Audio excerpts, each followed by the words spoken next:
नमस्कार,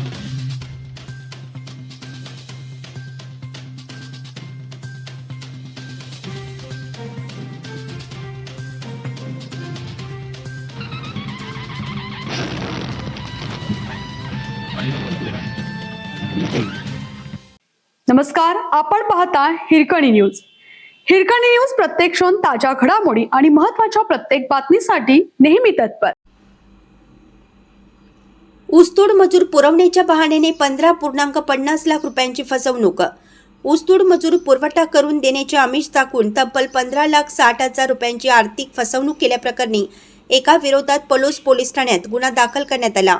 चंद्रकांत वसंत कांबळे, वय वर्ष 46, राहणार येळावी, तालुका पलूस, यांनी दिलेल्या तक्रारीवरून युवराज शिवा भिल, राहणार पळासनेर, तालुका शिरपूर, जिल्हा धुळे, यांच्या विरोधात फसवणुकीचा गुन्हा दाखल झाला आहे.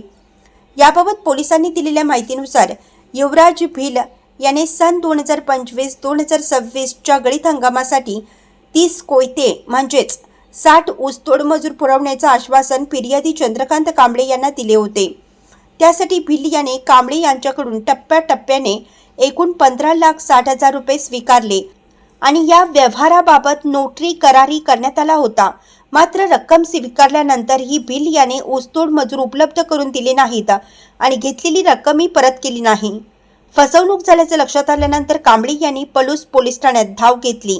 या प्रकरणी पोलिसांनी गुन्हा दाखल केला असून पुढील तपास सुरू आहे. ऊसतोड मजूर पुरवठ्याच्या नावाखाली होणाऱ्या अशा व्यवहारामध्ये शेतकरी व ठेकेदारांनी योग्य पडताळणी करूनच आर्थिक व्यवहार करावेत, असे आवाहन पलूसचे पोलीस सहाय्यक निरीक्षक जयसिंगराव पाटील यांनी केले आहे.